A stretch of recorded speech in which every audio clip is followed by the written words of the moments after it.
Welcome to the DevLaunch podcast, where we bring you inspiring stories of the tech industry's rising stars. Do you remember how you made your break into the software development world? Our guest today made his by teaching a CEO how to breakdance. Listen in as Josh Hardman shares his story transitioning from corporate America into the world of entrepreneurship, the obstacles he encountered, and how he's incorporating AI into the products that he develops for his clients.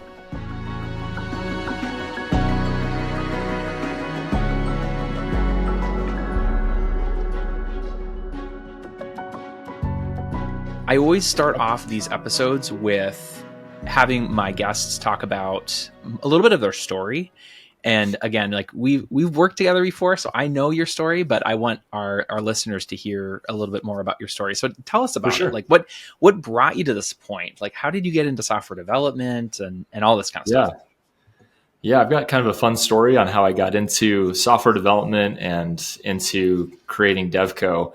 I went to BYU and studied entrepreneurship. Ironically, I started learning about computer science and I took an intro to computer programming class and I hated it. Like I couldn't stand it and I really struggled. So I ended up switching to entrepreneurship immediately after that class was over. And I was also the mascot at BYU, he's a cool mascot if you're not in Utah. But I did a lot of acrobatics and dunk shows and breakdancing. Kind of gave me a fun excuse to pursue my hobbies back in high school through college.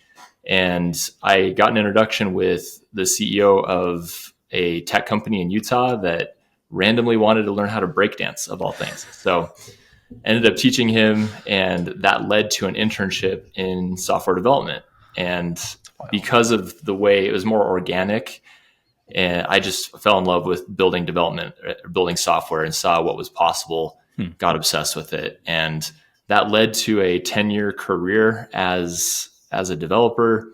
And I wanted to, combine my background in tech with entrepreneurship, and building a dev agency felt like a natural first step towards that goal. Mm-hmm. That's so good. So I want to go back to something you had said earlier, though. The CEO hired you to be a breakdance coach. Is that right? Yeah. Yeah. He wanted to learn how to breakdance for a summer parade, kind of as a marketing stunt. And that turned into teaching on a weekly basis, groups of employees that were interested. So we had at one point 50 employees, like 30 to 50, somewhere in that range. And we were all learning how to do breakdance freezes and just having a good time. Oh my gosh, I love that. And I mean, if that doesn't speak to what you're capable of doing when you want to find non-traditional paths in, like who would have ever thought that breakdancing would be your intro into software development? Yeah, very, very random, but yeah, that's wild. And so I guess maybe the other question with that is like, how did he find you? Like, how was that connection made? Man, I don't know. I think he had a connection with the teams. There was an entire team at the time, and so the offer was up for grabs, and I just took advantage of the opportunity to make that connection. Yeah, that's super great. Well, I mean, one thing I know about from friends of mine that I know that are in the Utah area, especially, is it seems like a very tight knit community. Like, I think one of the things I've really appreciated as I've gotten to know you, but then some other folks that are out in the Utah area, is you have a lot of people willing to give people a chance, right? Yeah. And and hand the baton to the next person. There's not as much of this, like, I'm in it just for me. There is a little bit more of a community mentality and mindset. So I'm sure that plays a big role. But you also did take it on yourself to step outside your comfort zone and do the thing that, other people might have shied away from. So yeah, kudos to you on that. Yeah, absolutely. There's a great community, especially in entrepreneurship and technology, a very, very tight knit place. And it's just fantastic for networking to have that support. Yeah. So as you made your way through your corporate career, I mean, we fast forwarded through about 10 years of experience, but as you made your way through, did you while in corporate America, did you ever have this sense like, oh, I know for sure I'm going to do my own thing someday, or I'm going to be an entrepreneur someday? Or was that kind of like an abrupt, like one day you woke up and you're like, oh, I really want to do entrepreneurship? Yeah, it's something that I've had in my head from the very beginning. I mentioned I studied entrepreneurship in college, and there was a lecture series that I took. And at the time, like I didn't even know that entrepreneurship was a thing. I thought everyone just, got jobs. And when I saw or like heard from entrepreneurs and their journey, it just clicked with me. Something about maybe like the risk taking background in like breakdancing and acrobatics and extreme sports, all of that stuff really resonated with me. And I was like, well, you can kind of make a professional living being a risk taker. So that sounds fun. Okay. So you always were like a little inclined towards a little riskier things. Yeah, definitely. I think just taking on the ownership and having the opportunity to build, like you had the opportunity to take full ownership and build something that can be pretty exciting. So that resonated with me, and it was something I had my eye on for the past 10 years. And I was just trying to find the right opportunity to make the jump. And it became harder and harder as I progressed through my career and continued to, get promotions and become more skilled in that trade. So that was actually a factor that was kind of working against me over time as we had more kids. And I finally just reached the point where I'm like, I've got to make the jump. It's now or never. It was almost out of desperation that I made the jump. That's super interesting. And I don't think we talk a lot about that. I think a lot of times when we talk about this, we say, or at least it's in the back of our minds, we want to get more experience so that we're quote unquote like more qualified to do the thing. But from your experience, it almost sounded like as you continue to climb up the ladder, as life progressed for you, it almost became harder to make that switch, right? Yeah, I can see both sides of the coin there, but yeah, for me, it became harder. And I always had in mind, like, I want to build a safety net and, build a side gig to the point where it can cover my expenses and I can safely, walk across this nice little bridge into the world of entrepreneurship. But for me and my family and kind of our circumstances, it didn't look possible or feasible because life just continues to grow. It feels like it's just exponential as you bring kids on and the expenses stack up. I'm like, it would take a lot to outsave, that trajectory. So 100%. Yeah. I mean, like, I don't know if there's a truly comfortable way to make the jump. Maybe some people have done it, but that wasn't our experience. No. I feel like in the ideal world, like you and your spouse are working full-time jobs, you don't have kids. And so like, if you need to take a little bit of extra risk by not getting an income, well, your spouse can be working. Like that's kind of like the ideal dream. But like you said, like, I mean, that's just not been my experience. And for you, your wife, she wasn't working once you guys started having kids, she wasn't working outside the house. Right. Yep. Yeah. So you were the sole breadwinner. So right. All on your shoulders. Right. So then talk to me, maybe a little bit of a technical question, but as you spent about a decade working in software development, what were like some of the languages or like what kind of work were you doing through these different companies?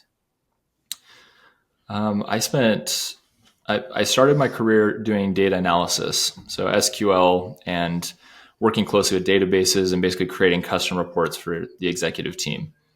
And I kind of progressed into dabbling with PHP and kind of back-end development and got obsessed with that and realized like, whoa, you can do a ton of stuff with PHP. And I thought it was the coolest thing ever at the time. It was all I knew. So I thought it was really cool. And convinced them that I knew enough about back-end development to come on board as a junior software developer. And then I kind of transitioned into the front end and saw like, I love the front end because you can actually make changes and immediately see it on the screen. So that resonated with me and I was able to kind of learn my way into that role. So I've worked over the years from the back end all the way through the front end and had the opportunity to work with, all the different layers of the tech stack.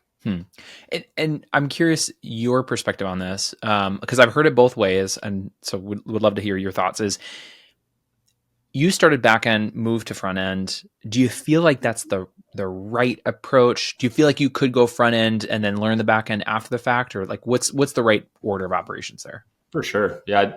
I think everyone is probably drawn to one side or the other, generally speaking. So with development, I would just start with whatever interests you the most. That's what I found to be the most effective way to learn, is just through passion and interest. I think that's why I struggled back in school, not because the content was poorly structured or anything. I think it was more of an interest thing. We dove straight into like very complex, like it was like C++ and in the weeds. And I just didn't see the big picture, like why that mattered. Yeah. So for me, being able to code a site visually, it's like, oh, I should make this change. I can see that happen. So that was cool to me. And then it opens up so many doors to explore the next thing. And you're just curious. And that fueled growth. And that's why I spent so many late nights just obsessed. And, my wife couldn't pull me away from the computer. They're like, wow, this is amazing. Like, check this out. Yeah. So you were a little nerdy about it. For sure. Yeah.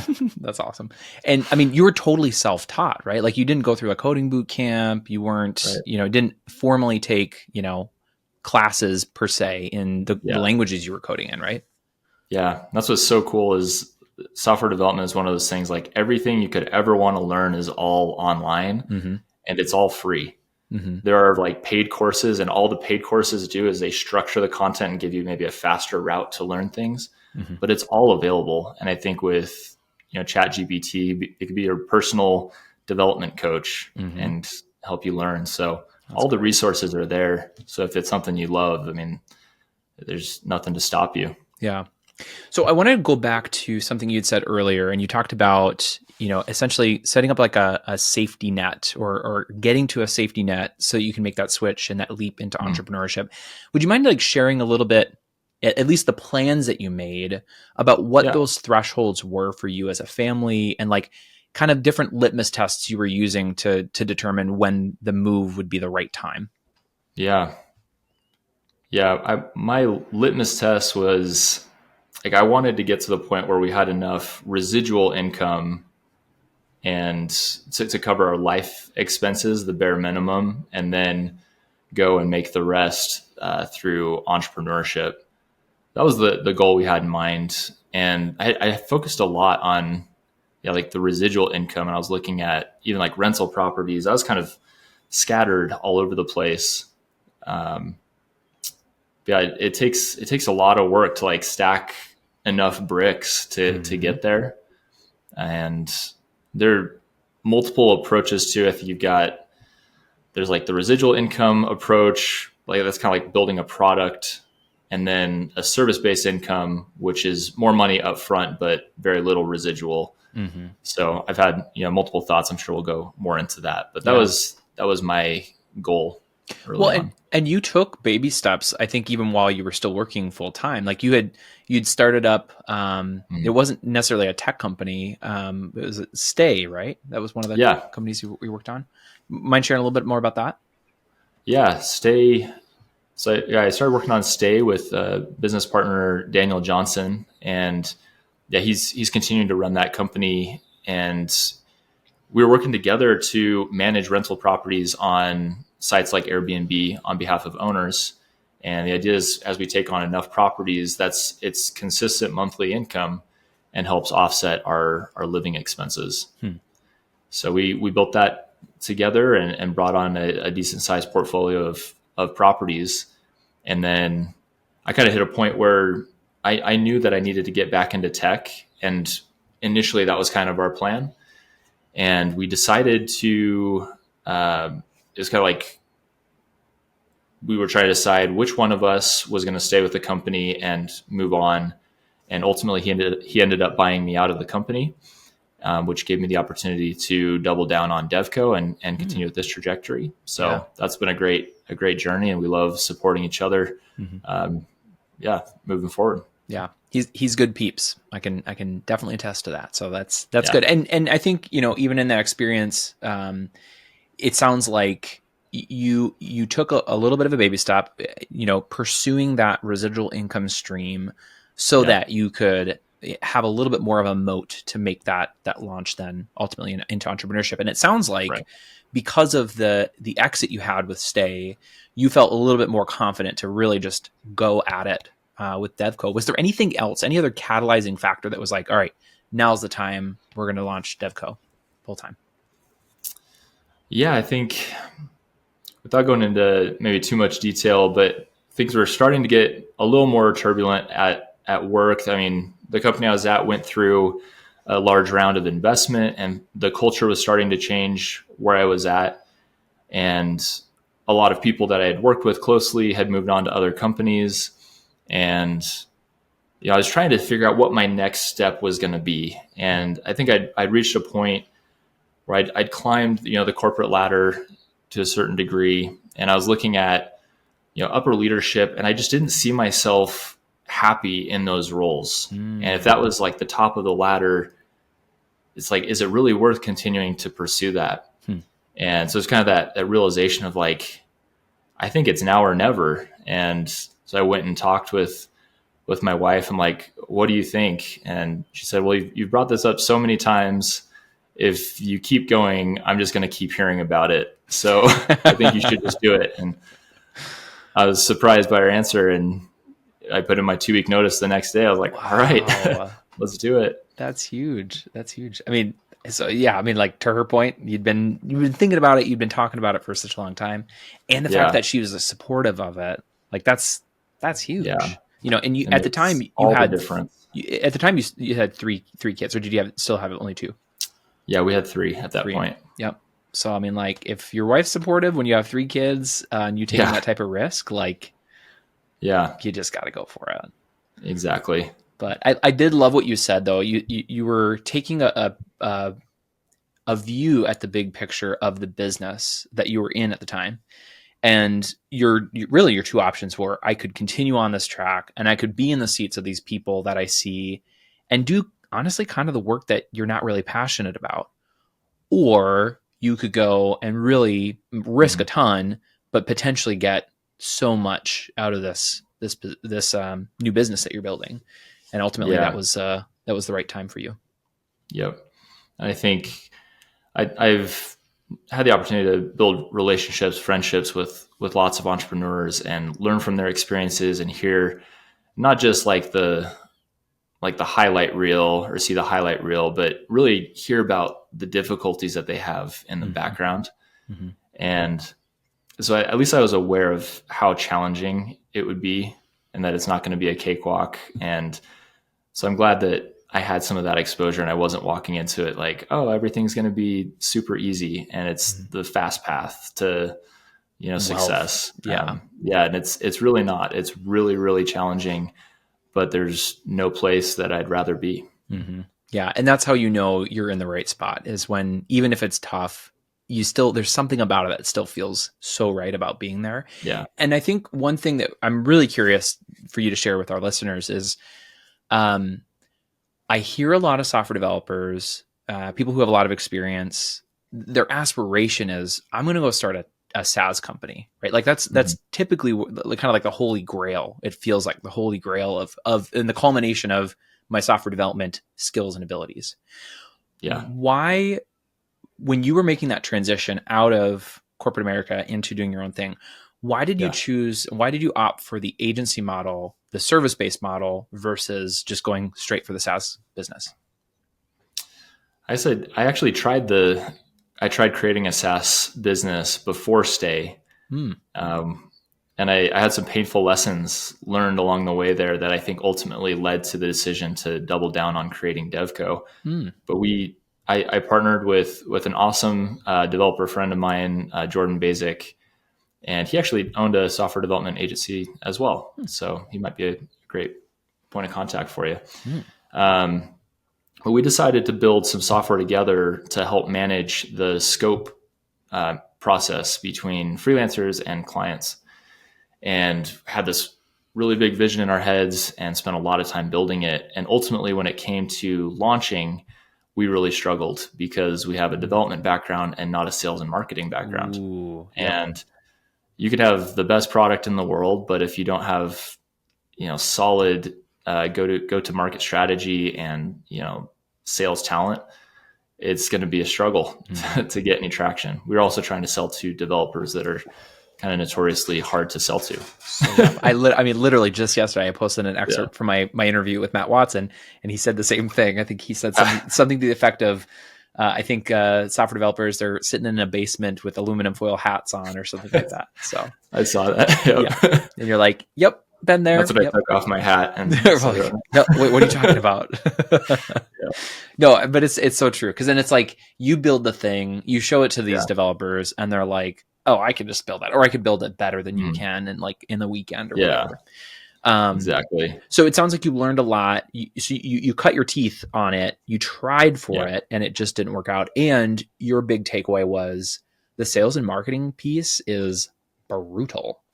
Yeah, especially for SaaS. Yeah, it's hard.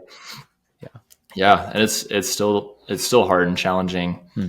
A big reason why I decided to pursue Devvco was because I'd learned through Stay and TaskGrid, which is the software product that we created, just different strategies. You have kind of the long game where you're building residual, and you have lower revenue up front, which makes going full time into something really hard, but it has the potential to scale and really take off. On the other end, you have a service based business where you have higher revenue up front and less residual. That's right. So in order to make the jump from corporate to doing my own thing, I felt that the dev shop model was the right fit because it allowed us to pay our bills in the short term and gives me the opportunity to network and partner with visionary founders and work alongside them as they create SaaS products. So we start to build, synergy there and network and skills in building SaaS products so that when the timing's right, we can, partner and be a part of the journey as these companies build SaaS products. And I think that's part of our growth strategy is to partner and create our own products as, time progresses. Yeah. And something I've been appreciating, obviously we've been connected for a while, but I've really enjoyed watching your posts on LinkedIn, especially recently, even just talking about like practically who those types of people are and like how you've been helping them. Are there any tools or any companies that you've been partnering with recently that you're just like really stoked about how the maybe initial design went, the prototype went, or like their first application went that you just would like to share with us? Yeah, we've had an amazing experience with Drive. So Spencer Vance is the founder, and he came to us looking to design and build a truck routing application that helps them navigate bad weather. It's a big problem, and most of them use a single Facebook group, and all the truckers go to that Facebook group, and there's one lady that's looking at all the weather sites and aggregating all the information. So very, very inefficient. And it's a big problem because it's scary and dangerous to drive these big rigs in, ice and wind. So we're really excited and passionate about not just the technology, but the vision behind it and how valuable the solution is. So we partnered with them to create the designs. We did clickable design prototype that they're able to use and show investors, and it helped them raise money. And then through the development process, we've got an awesome team, and we were able to bring those designs to life and create an application for iOS and the Google Play Store. And we're in the middle of launching that right now, and we're excited to see how it goes with getting traction and kind of taking it to the next level. That is so cool. Yeah, I've been following from the sidelines. I've been following what you guys have been doing with Drive, and I love it. I love that even what you said about how your initial engagement, like the design, the prototype engagement, the clickable design, it really ended up being a pretty powerful tool for helping them raise funds, right? Yeah, exactly. because I think because it helps create, like, you can visualize what the outcome is going to be before it's built, because the actual development is time intensive and it's expensive. But with the design prototype, much lower price tag, and you're able to iterate quickly and show variations of the app and get feedback and then tweak it. So it just like brings the idea to life before the massive investment. Right. Yeah. Super, super powerful service offering. And I just really enjoyed how you guys kind of framed that up. And I also think, from what I've heard from you, but also from other people who are working with you guys, you've got really awesome designers and devs that you're working with. And so you do have a little bit of a special sauce namely in the people that you surround yourself with. What I'm curious about, I want to go back to something you had said earlier, specifically with your SaaS company, where it was just like sales and marketing just like raked you over the coals. Can you talk to us about, with Devvco, it's been a little bit over a year. Is it coming up on 2 years now that you've been doing Devvco? Yep. Yeah, 1.5 to 2 years. Yeah. So, I mean, you've got, a decent amount of experience under your belt now. Can you talk to us about the unique challenges you've faced with sales and marketing, even in that first year with Devvco? Yeah. There are lots of challenges with sales and marketing, especially since, I come from a development background and I'm the sole founder of the company. So I have to kind of turn to experts for consulting and ultimately, as the owner, take on that responsibility and wear that hat. So yeah, a lot of learning involved, and looking at different strategies and tried a number of things, including cold email, messaging through LinkedIn. Like, cold outreach is really challenging in general because you have to do a lot of volume. And what I've found is that the software development as a service is such a high trust item that it's very difficult to go to a complete stranger and say, like, hey, do you want to buy custom software? You want to spend $100,000, and it's like, I don't know you. So they just don't engage. On the flip side, it all comes through a network, and it's such a powerful way to grow a business like ours, because we have genuine relationships and we can start to show the work that we do, and it just grows through the network organically.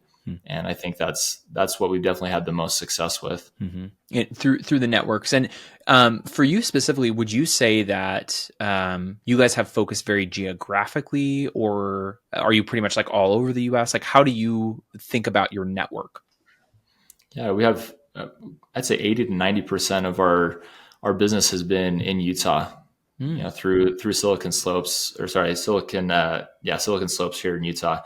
Such an amazing network of entrepreneurs. And like you mentioned, there's such a tight knit community, and we're just doing lots of networking, and that's proven to be the best strategy so far. Shaking hands, kissing babies, all that kind of stuff. That stuff.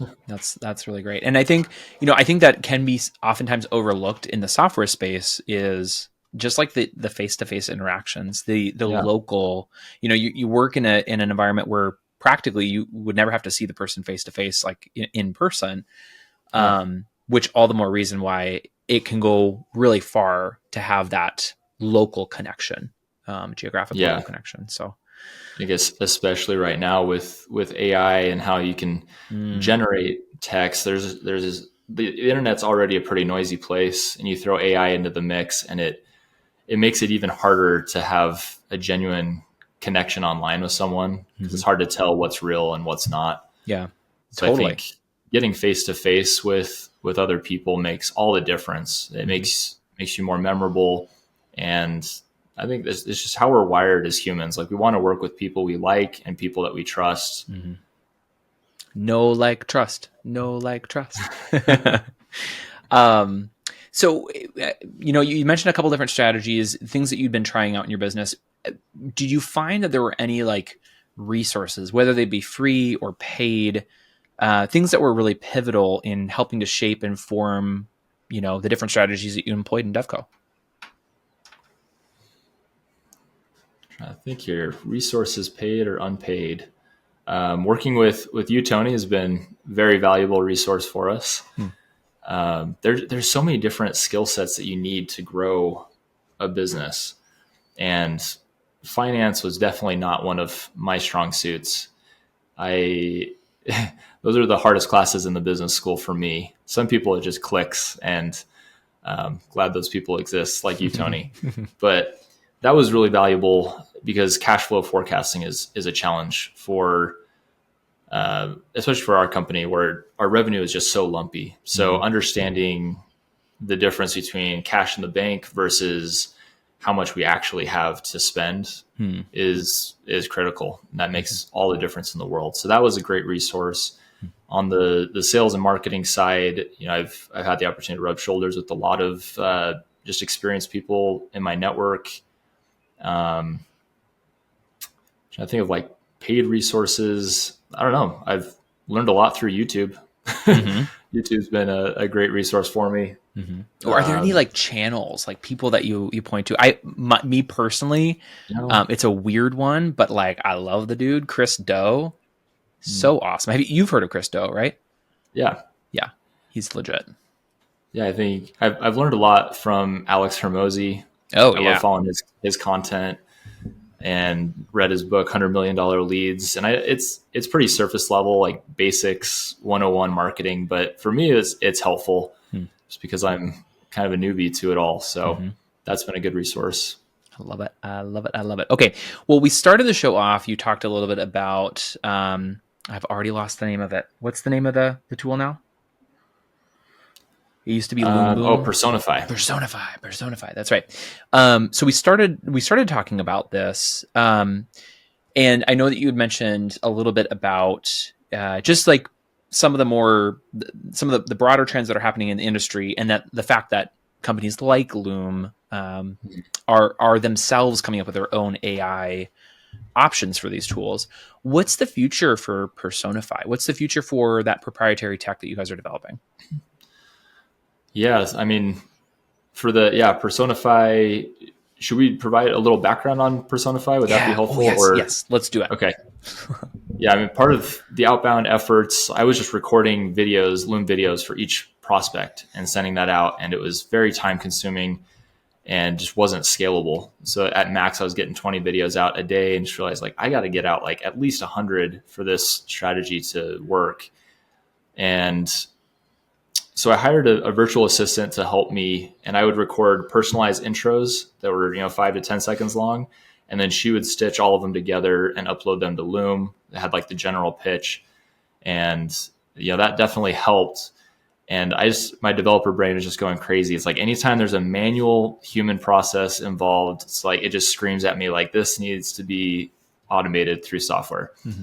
So I ended up using AI to clone my voice and programmatically pulled up the client's, like their website, and had a personalized intro that was talking. It had like my profile, picture in the bottom, and create like an intro. And then it would stitch it together with a general pitch. And so when it was done, I could just click generate and pump out hundreds of videos that kind of, it to me combined the tedious part of like the personalized message with my general pitch. So that was the tool that I created, and then partnered with, my good friend on the marketing side.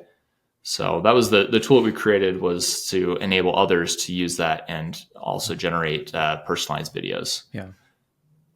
And in that story, it's a great example of like, you created the thing that you needed. So you knew that there was a use case for it. You weren't just creating something that you think somebody else needs, but you were able to use it immediately yourself. Talk to us about like what some of the traction, the early traction has been like for you with the tool. Yeah, we've received a lot of interest as far as, people that have wanted to use it. I did a big email campaign where I was using Personify to sell Personify and had a fantastic response rate. Really? In terms of like how many people viewed the video, how many people were responding to the emails. And that was a very positive indicator. And we made a beta list of users that we were ready to pump those out for. And we were pretty set on going the VC route and, properly funding it and turning it into like a full video prospecting tool, kind of like a deep fake. So you'd be able to record a video of yourself and personalize that instead of just the audio. So we had pretty much all the ducks in a row. And then we were just keeping an eye on like SendSpark and Loom, the big players like Vidyard, and all of them started announcing personalized AI videos. And we're like, that might be tricky to navigate. Like we don't want to compete directly with the big dogs. Right. So we kind of pressed the brakes a little bit, and we're just trying to identify maybe a different niche or a different strategy that we can deploy that doesn't directly compete, because the technology is awesome. I think we've got a great start and capability to really push it forward. We're just trying to evaluate options before going all in on it. I mean, that's definitely wise. And have you already had a chance then to run that beta group, or did you guys maybe put a pause on that one too? We're putting a pause on it just because it's time consuming and there's a big, learning curve. There's still a lot that has to happen. So it's just like a strategy piece. As soon as we have like that strategy lined up, I think we'll be in a great place to really push forward with it. Yeah. I mean, you were showing me the tool and also like just a little bit, very briefly about like how it can be a little challenging. Cause like one of the questions that I remember asking you is I'm like, well, I mean, what's to stop the next person down the road from doing the same thing you guys are? And I think really what it comes down to is, anybody can stitch together, a bunch of these different AI tools, but like what really sets a tool like this apart is like the quality with which you create the backend and the quality with which, you're doing it in a way that isn't super high cost. So you can maintain, if you need to lower the price on it, like you can make it a little more affordable. And it's just interesting because it's like, I have more conversations with people about AI, and I think it's on the top of everybody's mind is like, how can we incorporate AI into the products that we're building and the future of software? So it moves unbelievably fast too.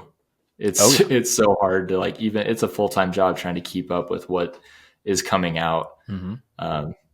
Building a product in that space is another beast altogether. Totally. So talk to me about, as a software development agency owner yourself, talk to me about like, how does AI play into like the tools you're helping your clients to develop? Like what's the lens that you're taking and how do you talk with your clients about it? Yeah, it comes up in virtually every conversation or every new build that we take on. And so it's at the forefront of what we do. We use AI all the time internally.